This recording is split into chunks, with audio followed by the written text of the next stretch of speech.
नमस्कार दोस्तों, मेरा नाम समीर है और आप सभी का मैं अपने आज के इस खास कार्यक्रम रूबरू में स्वागत करता हूँ। आज मैं आपको एक ऐसी शख्सियत से मिलाने जा रहा हूँ, जो ना केवल युवा पीढ़ी के लिए एक प्रेरणा का स्रोत है, लेकिन उन सभी लोगों के लिए एक मिसाल है, जो अपनी जीवन में कठिनाइयों से हार कर हार मान जाते हैं। तो आइए मिलते हैं योगिता जी से, जो नेशनल्स में अपनी जीत दर्ज करने के बाद अपना रुख मोड़ चुकी हैं एशियन गेम्स की तरफ। आपका हार्दिक स्वागत है योगिता जी। सबसे पहले हमारे दर्शकों को अपने जीवन यात्रा के बारे में कुछ बताइए और आप पैरा एथलेटिक खेलों में कैसे शामिल हुई? मेरा नाम योगिता पाल है। मैं एक पैरा एथलीट हूँ। पहले तो मैं पैरा एथलेटिक्स होता क्या है उसके बारे में बताना चाहती हूँ। इसमें क्या होता है कि अलग-अलग कैटेगरीज़ होती हैं। जैसे मैं बी2 कैटेगरी में खेलती हूँ। मेरी कैटेगरी में जो कम दिखने वाले लोग हैं वो सभी आते हैं। जैसे बाकी व्हीलचेयर वालों की अलग-अलग कैटेगरीज़ होती है। मेरा जो मेन इवेंट है वो शॉट पुट और जैवलिन थ्रो है। जी। आपके लिए जो है सबसे बड़ी चुनौती क्या रही और आपने उसे कैसे पार किया? मेरे लिए जो मतलब मुश्किलें आती हैं, जैसे मैं बताना चाहूँगी कि मैं जैसे सुबह-सुबह नेहरू स्टेडियम के लिए निकलती हूँ और सुबह अंधेरा होता है, अंधेरे में मुझे देखने में प्रॉब्लम आती है।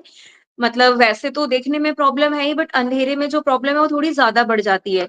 मुझे जब मैं नेहरू स्टेडियम के लिए मेट्रो से एग्ज़िट करती हूँ, तो बहुत ही शेडी सा रास्ता आता है। बट मेरे अंदर में लिटरली मुझे डर लग रहा होता है, आस-पास डॉग्स होते हैं काफ़ी सारे, जैसे सर्दियों सर्दियों का टाइम होता है तो 6 बजे भी उजाला नहीं होता। बट मेरे को स्टेडियम पहुँचना होता है टाइम से, क्योंकि मेरे को बाद में अपना बैंक को भी टाइम देना है, तो इसलिए मुझे जल्दी निकलना होता है।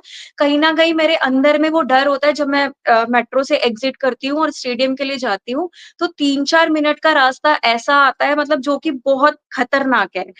मतलब मेरे को अंदर से बहुत डर लग रहा होता है कि आस-पास कोई आ ना जाए, एक सेफ्टी पर्पज़ ले लो।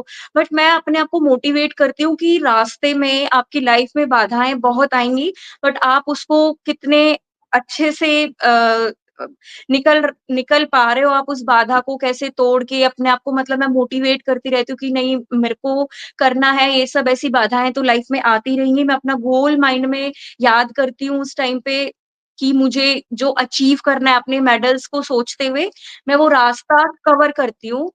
उसके बाद मतलब कई बार मुझे मेरे कोच ने भी बोला है कि आप इतनी जल्दी मत आया करो, तो सेफ्टी पर्पज़, और मुझे लगता है अगर मैं घर में भी अपने बताऊँगी कि मुझे ऐसे डर लगता है जाते हुए, तो शायद कहीं न कहीं मेरे मन में डर है कि मेरे घरवाले मुझे रोक ना लें।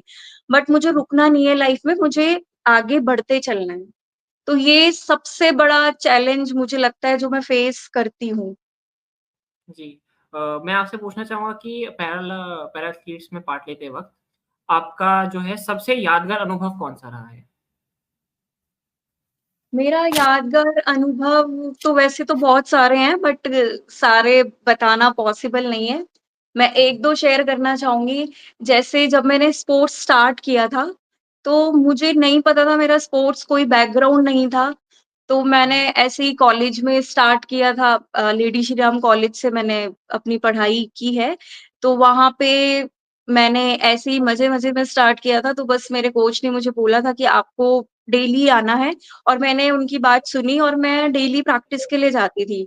तो मतलब ऐसे ही मज़े-मज़े में स्टार्ट करना, और वो कब इतना मुझे इंटरेस्ट आ गया उसमें वो पता ही नहीं चला।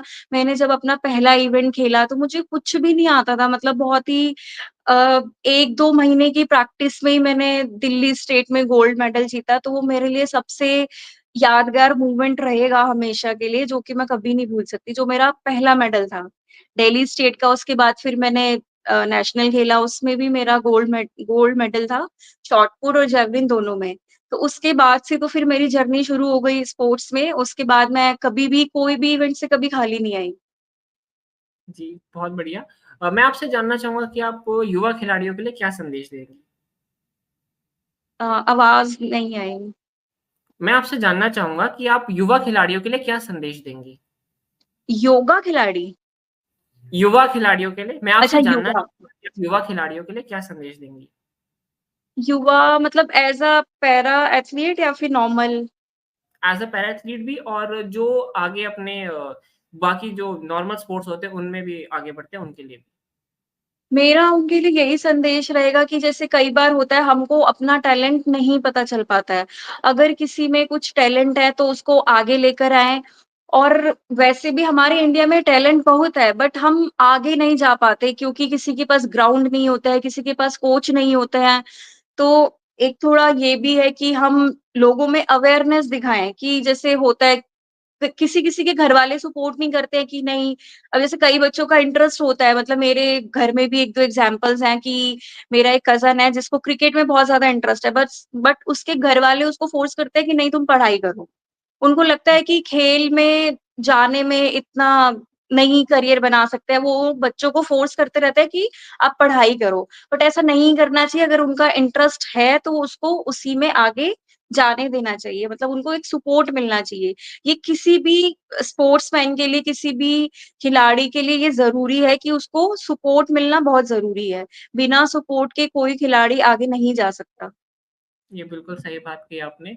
और क्या आप महसूस करते हैं कि पैरा एथलेटिक्स जो है पैरा एथलीट जो हैं, क्या उनको पर्याप्त मान्यता और समर्थन मिलता है? अब तो मतलब ये बहुत अच्छा क्वेश्चन है क्योंकि अब तो लोगों में काफ़ी अवेयरनेस हो रही है और ये मतलब जितना आप नॉर्मल एथलीट को फैसिलिटी मिल रही है, जितनी मान्यता उनको मिल रही है, उतनी ही डिग्निटी एक पैरा एथलीट को भी मिल रही है।